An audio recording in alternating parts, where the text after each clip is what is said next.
हमारी अमेजिंग आंखें इस खूबसूरत दुनिया को देखने में हमारी मदद करती हैं। लेकिन आओ आज देखते हैं कि हमारी आंखें कैसे दिखती हैं अंदर से। उसके पार्ट्स क्या क्या हैं और उनके फंक्शंस क्या क्या हैं। तो अगर मैं इस चेहरे को छुपा दूं तो तुम्हें आंख कुछ ऐसी दिखने वाली है, एक बॉल के शेप में, और इसे हम बुलाते हैं आई बॉल। अब अगर इसे मैं साइड से देखूं तो मुझे कुछ ऐसा दिखने वाला है आंख। हाँ, ये हो गया बॉल वाला पार्ट, ये हो गया कलर्ड वाला पार्ट, और इसके ऊपर आंख ये थोड़ी उभरी होती है बाहर की साइड में, थोड़ी कॉन्वेक्स शेप की होती है। अब मैंने इसे थोड़ा ट्रांसपेरेंट कर दिया है ताकि हमें इसके अंदर की चीजें दिख सकें। अब हम बात करते हैं इस कलर्ड वाले पोर्शन के बारे में। तो इसे हम बुलाते हैं आइरिस। तो जब भी तुम किसी की आंख के कलर के बारे में बात कर रहे हो ना, तो असल में तुम उसके आइरिस के कलर के बारे में बात कर रहे हो। अब अलग अलग लोगों की आइरिस की कलर अलग अलग होती है। अब ऐसा क्यों होता है यार? तो देखो, जब भी हमारी आंखों पे लाइट पड़ रही होती है, व्हाइट लाइट, तो ये जो आइरिस है ना, इसके अंदर एक पिगमेंट होता है जो कि लाइट की एक पर्टिकुलर कलर को रिफ्लेक्ट करता है। अब इस आइरिस का पिगमेंट ये ग्रीन कलर की लाइट को रिफ्लेक्ट करने वाला है, और इसलिए हमें ये आइरिस ये ग्रीन कलर की दिखती है। अब अलग अलग लोगों की आइरिस में जो पिगमेंट होता है ना, वो अलग अलग कलर की लाइट को रिफ्लेक्ट करता है। जैसे कि यहाँ देखो, मेरे दोस्त की आइरिस ये ब्राउन कलर की है, और ऐसा इसलिए क्योंकि इसकी आइरिस का पिगमेंट ये ब्राउन कलर को रिफ्लेक्ट कर रहा है, और इसलिए हमें ये ब्राउन कलर की दिख रही है। अब इस आइरिस के बीच में तुम्हें एक ब्लैक कलर का स्पॉट दिख रहा होगा। अब सभी की आंखों में ये स्पॉट ये कॉमन होता है, तो इसे हम बुलाते हैं प्यूपिल। अब उसे लिख लेते हैं। और ये एक छेद है, ये एक होल है जिसके थ्रू लाइट एंटर कर सकती है हमारी आंखों के अंदर। देखो, जो भी लाइट रेस आइरिस पे पड़ रही थी ना, वो या तो रिफ्लेक्ट हो जाएंगी या तो अब्सॉर्ब हो जाएंगी। लेकिन जो लाइट रेस इस ब्लैक स्पॉट पे, इस छेद पे पड़ेंगी ना, वो अंदर चली जाएंगी, कुछ ऐसे। और फिर ये अंदर जाके हमारी आंखों के अंदर इमेज बनाने वाली है बाहर की चीजों की, और इसी की मदद से हम बाहर की चीजों को देख पाते हैं। अब देखो, आइरिस का एक और इंपॉर्टेंट काम है कि वो इस छेद की साइज को कंट्रोल करता है, इस प्यूपिल की साइज को कंट्रोल करता है।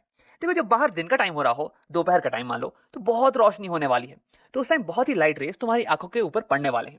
अब अगर बहुत सारी लाइट रेस तुम्हारी आंखों के अंदर एंटर कर गए, तो वो आंखों के सेल्स को बर्न कर सकते हैं, उन्हें डैमेज पहुंचा सकते हैं। तो इसे बचाने के लिए आइरिस दिन के टाइम ये प्यूपिल को छोटा कर देता है, कुछ ऐसे, ताकि कम लाइट रेस हमारी आंखों के अंदर जाएं और फिर भी हम अच्छे से देख पाएं बाहर की चीजों को। लेकिन शाम के समय जब बाहर की रोशनी बहुत ही कम हो, तब तो हमें ज्यादा रोशनी चाहिए होती है बाहर की चीजों को देखने के लिए। तो उस टाइम आइरिस इस छेद को, इस प्यूपिल को बड़ा कर देता है, कुछ ऐसे, ताकि अब ज्यादा लाइट रेस हमारी आंखों के अंदर जाएं और हम बाहर की चीजों को क्लियरली देख पाएं। तो यानी कि हमारी आइरिस ये खिड़की पे लगे हुए पर्दे की तरह काम करती है। जब बाहर दोपहर का समय हो तो तुम पर्दे को ऑलमोस्ट पूरा क्लोज कर देते हो ताकि बहुत ही कम लाइट रेस अंदर आ पाए, और जब शाम का समय हो तो तुम पर्दे को ऑलमोस्ट पूरा खोल देते हो ताकि ज्यादा रोशनी अंदर आ पाए और तुम चीजों को देख पाओ। अब देखो, यही एक्सपेरिमेंट तुम खुद घर पे भी कर सकते हो।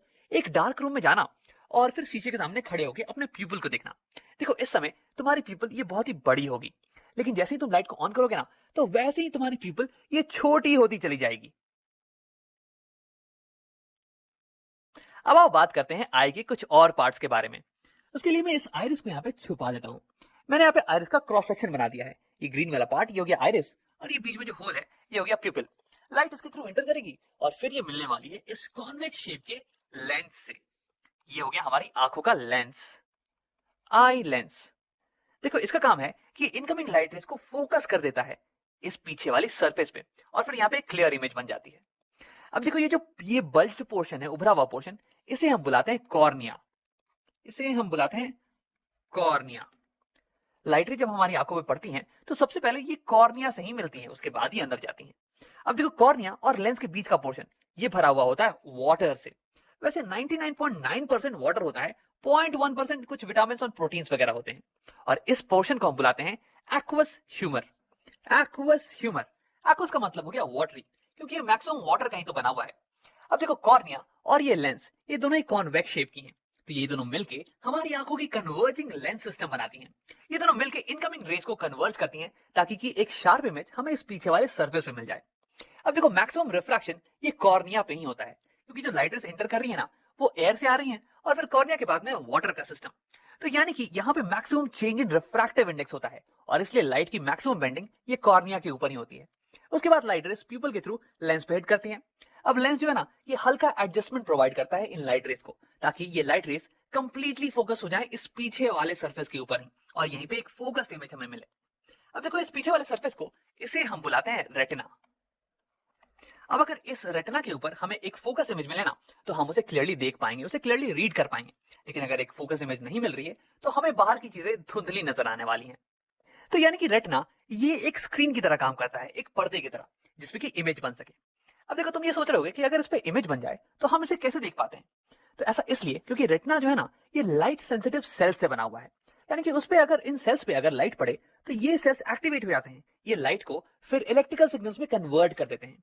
और फिर यहाँ पे क्या होता है, रेटिना पे कुछ नर्व्स होती हैं, ऑप्टिक नर्व्स, जो कि इन सिग्नल्स को, इलेक्ट्रिकल सिग्नल्स को ले जाती हैं हमारे ब्रेन के पास। और हमारा ब्रेन ये कंस्ट्रक्ट कर लेता है कि ये इमेज कैसी होने वाली है, और फिर हमें बताता है कि बाहर की दुनिया कैसी दिख रही है। तो इन नर्व्स को हम बुलाते हैं ऑप्टिक नर्व्स। आओ लिख लेते हैं यहाँ पे। अब देखो रेटिना और लेंस के बीच का जो पोर्शन है ये भरा हुआ होता है एक जेली लाइक मटेरियल से। इसे हम बुलाते हैं विट्रस ह्यूमर। विट्रस का मतलब हो गया ग्लासी। अब ये ग्लास की तरह कठोर तो नहीं, बल्कि ग्लास की तरह ट्रांसपेरेंट जरूर है, ताकि लाइट इसे पास कर सके। अब देखो इसका फंक्शन ये होता है कि ये हमारी आई बॉल को सपोर्ट प्रोवाइड करे। अब अगर विट्रस ह्यूमर नहीं होता तो आई बॉल ये स्फेरिकल तो नहीं रह पाती, ये तो पिचक जाती ना। तो यहाँ हमारे पास हो गया एक्वस ह्यूमर, जो कि वाटरी है, और ये कॉर्निया और लेंस को न्यूट्रिशन प्रोवाइड करता है। और यहाँ पे विट्रस ह्यूमर ये जेली लाइक है, और ये हमारी आई बॉल को सपोर्ट प्रोवाइड करता है।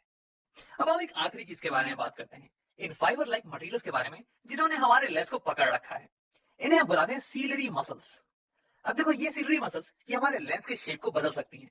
तो हमारा लेंस ये एक रिजिड मटेरियल का नहीं बना हुआ है, बल्कि ये एक जेली लाइक मटेरियल का बना हुआ है। और अगर तुम इसे पिचकाओगे ना तो ये पिचक जाने वाला है, और इसकी जो कर्व पोर्शन है ना ये और ज्यादा कर्व जाने वाली है। और अगर तुम इसे खींचोगे तो ये एलोंगेट हो जाने वाला है, और इसकी कर्वेचर ये पतली हो जाने वाली है। अब तुम सोच रहे हो यार इसका क्या फायदा है। तो देखो हमारी आंखें अलग अलग दूरी पे रखे हुए ऑब्जेक्ट्स पे फोकस कर सकती हैं, उनकी इमेज को सेम डिस्टेंस पे बना सकती हैं। अब ऐसा करने के लिए हमारे लेंस के पावर को चेंज होना पड़ेगा, और ऐसा करने के लिए हमें अपने लेंस के कर्वेचर को चेंज करना पड़ेगा, और वही करने में मदद करती है हमारी सीलरी मसल्स। अब हम उसे और थोड़ा डिटेल में समझते हैं।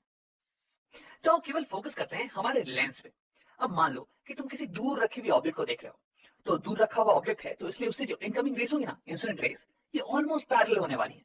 और क्योंकि तुम इसे क्लियरली देख पा रहे हो, इसका मतलब कि उसकी एक क्लियर इमेज, उसकी एक फोकस्ड इमेज ये लेंस बना दे रहा होगा यहाँ रेटिना के ऊपर। तो यानी कि ये लेंस इनकमिंग पैरेलल रेस को फोकस कर दे रहा है रेटिना के ऊपर, कुछ ऐसे। देखो ये होगी डी डायग्राम, पैरेलल रेस आ रही है और ये लेंस उसे फोकस कर दे रहा है रेटिना के ऊपर। अब देखो इस केस में लेंस इनकमिंग रेस को बहुत ही हल्का रिफ्रैक्ट कर रहा है, बहुत ही हल्का बेंड कर रहा है, कुछ 10 डिग्री का एंगल मान लो। यानी कि इस केस में required power of the lens ये थोड़ी कम होने वाली है। लेकिन अब अगर ऑब्जेक्ट ये तुम्हारी आंखों के पास आ जाए कहीं यहाँ पे, तो देखो इस केस में जो रेस आ रही है ना तुम्हारी आंखों पे, ये तो डाइवर्जेंट रेस होने वाली है यार, ये तो पैरेलल नहीं होने वाली है।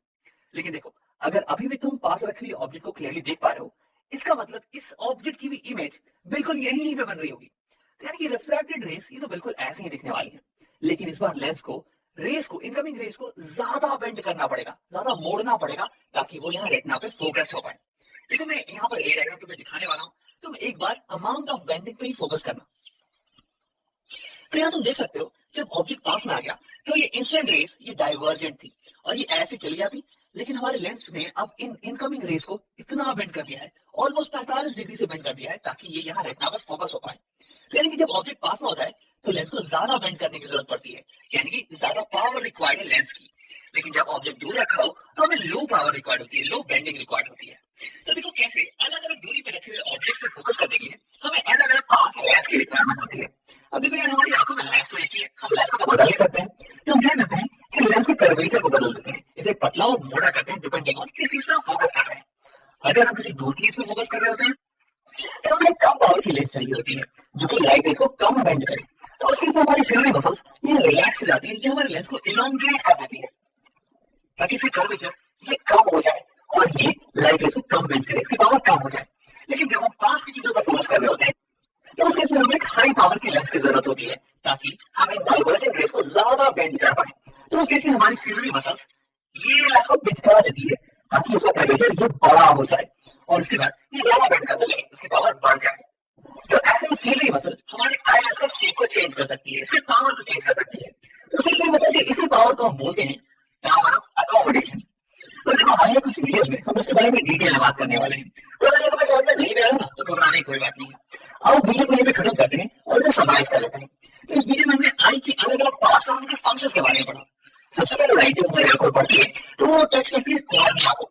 ये कॉर्निया ये आंख के ऊपर ये उभरा हुआ पार्ट होता है और यहीं पे लाइट रे का मैक्सिमम रिफ्रैक्शन होता है, मैक्सिमम बेंडिंग, क्योंकि ये तो मैक्सिमम मीडियम में चेंज आ रहा है। अब उसके बाद लाइट जाती है एटमॉस्फेयर में, अब ये मोस्टली वाटर का बना होता है और उसके बाद लाइट इंटर करती आती है स्क्रीन के थ्रू ये ब्लैक वाला पोर्शन और इस ब्लैक वाले पोर्शन के साइज को कंट्रोल करता है आइरिस। आइरिस हो गया आंखों में कोने में लगा पोर्शन। अब इसके बाद लाइट वेव पास करती है लेंस के थ्रू। तो लेंस का काम होता है लाइट वेव को फाइन एडजस्टमेंट प्रोवाइड करना ताकि इमेज एग्जैक्टली रेटिना के ऊपर ही बन जाए। और इसमें इस्तेमाल करके सिलेरी मसल्स जो किसी शेप को चेंज कर सकती है और इसलिए उसके पावर को भी चेंज कर सकती है। अब इसके बाद लाइट वेव पास करती है विट्रियस फिल्म के थ्रू। ये विट्रियस फिल्म ये आई कलर की शेप को कंट्रोल करके रखता है। अब इसके बाद लाइट वेव इमेज में आती है हमारी रेटिना के ऊपर। रेटिना एक स्क्रीन की तरह काम करता है जिसमें कि